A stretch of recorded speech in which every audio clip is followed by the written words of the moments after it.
أعوذ بالله من الشيطان الرجيم بسم الله الرحمن الرحيم الحمد لله رب العالمين الرحمن الرحيم مالك يوم الدين صدق اللہ العظیم۔ میں گواہی دیتا ہوں کہ تمام تعریفیں اللہ کے لیے ہیں، وہی نیک لوگوں کا ولی ہے۔ میں اس بات کی گواہی دیتا ہوں کہ تمام تعریفیں محمد مصطفیٰ صلی اللہ علیہ وسلم کے لیے ہیں، جو دونوں جہاں کے بادشاہ ہیں اور رحمت للعالمین بھی ہیں۔ معزز سامعین کرام، ہم اپنے رب سے، اپنے پروردگار سے دعا گو ہیں، یا اللہ ان پر، ان کی آل پر، بلکہ تمام صحابہ کرام پر برکتیں، رحمتیں، سلامتی نازل فرما۔ السلام علیکم ورحمۃ اللہ وبرکاتہ۔ محترم ناظرین کرام، آج ہم آپ کے سامنے ایک ایسا پاورفل وظیفہ لے کے حاضر ہوئے ہیں۔ اللہ والے ارشاد فرماتے ہیں، جو شخص اس تسبیح کو اس طرح پڑھ لیتا ہے جیسے آج کی اس ویڈیو کے اندر ہم آپ کو بتانے والے ہیں۔ معزز سامعین کرام، اللہ والوں کا بتایا ہوا عمل ہے، کبھی بھی اس کو چھوڑنے کی غلطی مت کرنا، کیونکہ آپ کو پتہ ہے اللہ والے جو بھی بات کرتے ہیں وہ بات حقیقتاً سچ نکلتی ہے، اور اس بات کا بہت ہی بڑا اثر ہوتا ہے، اور یہ ان کا بتایا ہوا عمل ہے تو یقیناً بہت ہی زیادہ پاورفل وظیفہ ہوگا۔ جیسے میں نے آپ کو سٹارٹ میں بتایا کہ ایسا پاورفل وظیفہ جس کو کرتے ساتھ ہی زندگیاں بدل جائیں گی۔ معزز سامعین کرام، ایسا وظیفہ ہے، اکثر لوگوں نے اس وظیفے کو آزمایا ہوا ہے۔ وہ لوگ، ان لوگوں کی زبانی یہ بات ہے کہ حضرت ہم نے یہ وظیفہ کیا، ہماری زندگی بدل گئی، آج تک کسی وظیفے نے اثر نہیں کیا، لیکن اس وظیفے کی شان، اس وظیفے کی طاقت دیکھیں کہ اس وظیفے کو کرتے ساتھ ہی ان کے ساتھ ایک ایسا معجزہ ہوا۔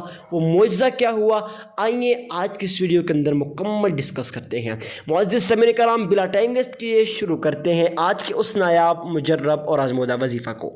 سب سے پہلے آپ لوگوں کے ان سوالوں کا جواب جو لوگ ہم سے اکثر ویڈیوز کے اندر یہ سوال کرتے ہیں، ریپیٹڈ کویشچن ہے۔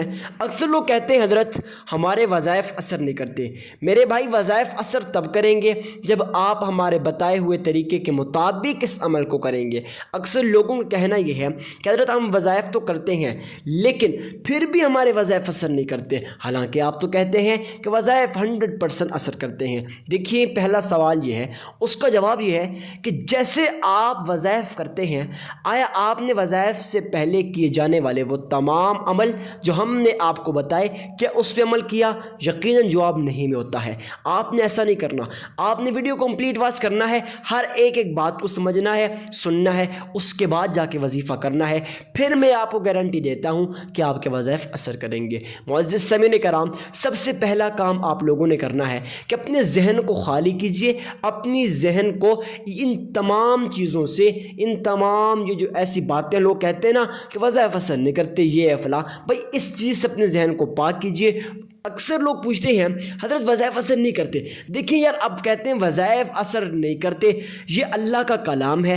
ہم اگر آپ کو کوئی وظیفہ بتا رہے ہیں، یا پھر یہ احادیث سے اتھینٹک کوئی بات ہوگی، یا پھر آپ کو قرآن کی کوئی آیت بتائیں گے، یا پھر کوئی ایسا وظیفہ ہوگا جو اللہ والوں نے، ولیوں نے کیا ہوگا، بھائی اس کے اندر تو شک و شبہ کی کوئی گنجائش نہیں ہے۔ معزز سامعین کرام، اس لیے آپ لوگوں نے اپنے ذہن کو صاف کرنا ہے۔ نمبر 2 بات یہ ہے کہ اللہ کے راہ میں صدقہ دینا ہے۔ وظیفہ کرنے سے پہلے اپنے مال کو پاک کرنا ہے، اپنا جو کچھ ہے اس میں سے اللہ کی رضا کی خاطر کچھ چیزیں اللہ کی رضا کی خاطر آپ لوگوں نے دے دینی ہے۔ اب اس سے کیا مراد؟ دیکھیں، آپ لوگ جب صدقہ دیتے ہیں نا تو اللہ رب العزت اتنا خوش ہوتے ہیں کہ آپ کے صدقہ دینے کی وجہ سے آپ پہ جو بھی مصیبتیں آنے والی ہوتی ہیں، جو بھی بلائیں آنے والی ہوتی ہیں، جو بھی پریشانیاں آنے والی ہوتی ہیں، ان تمام پریشانیوں کو ٹال دیتے ہیں۔ ہاں، اگر اکثر لوگ یہ کہتے ہیں کہ ہمارے جو وظائف ہیں یہ بھی اثر نہیں کرتے اور ہمارے صدقات بھی اثر نہیں کرتے، آپ کے صدقات اثر نہیں کرتے، اس کی سب سے بڑی وجہ یہ ہے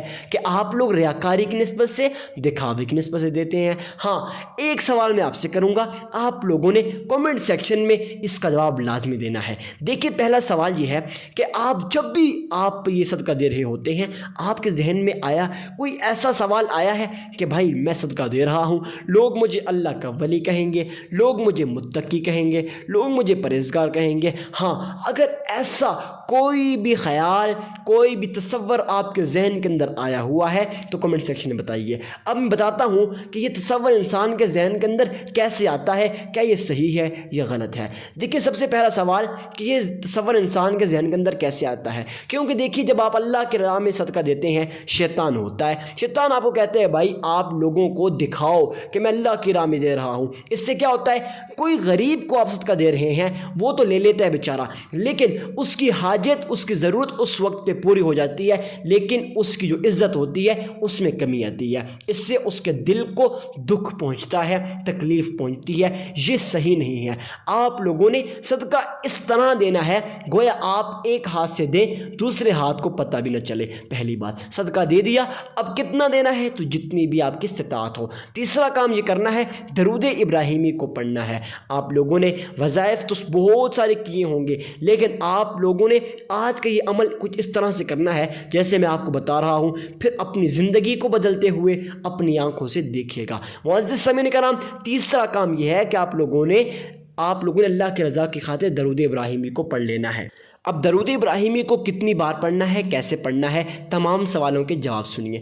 پہلا سوال کہ حضرت ہم نے درود ابراہیمی کو کتنی بار پڑھنا ہے، تو صرف اور صرف 3 مرتبہ پڑھنا ہے۔ معزز سامعین کرام، آپ لوگوں نے اللہ کی رضا کی خاطر جناب محمد مصطفیٰ صلی اللہ علیہ وسلم کو حاضر ناظر مانتے ہوئے آپ نے گھر کے کسی کونے میں بیٹھ جانا ہے جہاں آپ تنہا ہو، آپ کا تعلق آپ کے رب کے ساتھ جڑ جائے، دنیا والا کوئی نہ دیکھ رہا ہو، کیونکہ جب انسان ایسی جگہ میں ہوتا ہے یا دنیا والا کوئی دیکھ رہا ہوتا ہے، انسان کے دل میں کافی زیادہ قسم کے سوالات پیدا ہوتے ہیں، اس سے آپ ریاکاری کی طرف چلے جاتے ہیں۔ آپ گھر کے کسی کونے میں بیٹھے، مسجد میں بیٹھے، قبر کوئی بھی ایسی جگہ جہاں آپ ویران ہیں وہاں بیٹھے، تنے تنہا بیٹھ کے اپنی آنکھوں کو بند کیجیے اور اپنے ذہن کے اندر یہ خیال لائی کہ بھائی آپ محمد مصطفیٰ صلی اللہ علیہ وسلم کے روضہ مبارک کے سامنے کھڑے ہیں، آپ پڑھ رہے ہیں، محمد مصطفیٰ صلی اللہ علیہ وسلم آپ کے درود ابراہیمی کو سن رہے ہیں۔ اس طرح سے محبت کے ساتھ، عقیدت کے ساتھ، الفت کے ساتھ، ذوق و شوق کے ساتھ 3 مرتبہ درود ابراہیمی کو پڑھ لینا ہے۔ درود ابراہیمی کون سا؟ تو اللہم صلی علی محمد وعلی آل محمد کما صلیت علی ابراہیم، یہ والا مطلب کمپلیٹ جو آپ نماز کے اندر پڑھتے ہیں، اس کو آپ لوگوں نے اللہ کی رضا کی خاطر 3 مرتبہ پڑھ لینا ہے۔ پڑھنے کے بعد آپ لوگوں نے یہ نایاب وظیفہ، یہ مجرب وظیفہ، یہ آزمودہ وظیفہ حسبنا اللہ نعم الوکیل آپ لوگوں نے 313 مرتبہ پڑھ لینا ہے۔ اسی کے ساتھ 21 مرتبہ سورہ کوثر پڑھ لینا ہے۔ آپ اس کے بعد پھر 3 مرتبہ درود ابراہیمی پڑھیے۔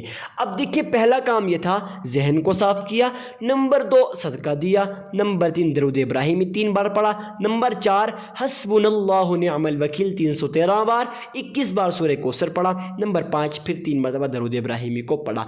آپ جب اس عمل کو کریں گے پھر آپ دنیا کی کوئی بھی چیز مانگیں گے، اس کو کرنے کے بعد، اس وظیفے کو کرنے کے بعد اپنے رب کے حاضر ناظر جانتے ہوئے اپنے رب کے ہاں ہاتھ اٹھائیں، جو دل کے اندر آتا ہے، گاڑی، مکان، بنگلہ، پیسہ، عزت، شہرت، جو بھی آپ کے ذہن کے اندر ہے وہ مانگے، میرا رب آپ کو عطا کرے گا۔ معزز سامعین کرام، میں اس لیے بار بار کہتا ہوں جب بھی وظائف کریں اس کے آخر میں اللہ رب العزت سے مانگے، جو مانگیں گے میرا رب آپ کو عطا کرے گا۔ اب آخری بات اور لاسٹ بات، یہ بات یہ ہے، اکثر لوگ کہتے ہیں وظائف اثر نہیں کرتے، اس کو میرا ایک پیغام ہے، اگر آپ یہ ویڈیو سن رہے ہیں، کمپلیٹ واچ کر لی ہے، وظیفہ آپ لوگوں کا اثر کر گیا تو کمنٹ سیکشن میں لازمی بتائیے گا، تاکہ اور لوگ جو نیو آ رہے ہیں، جو میرے بھائی ہیں، وہ دیکھتے ہیں کمنٹ سیکشن میں کہ بھائی کیا لوگوں نے اس وظیفے کو کیا، کیا عمل کا جو اثر ہوا ہے نہیں ہوا۔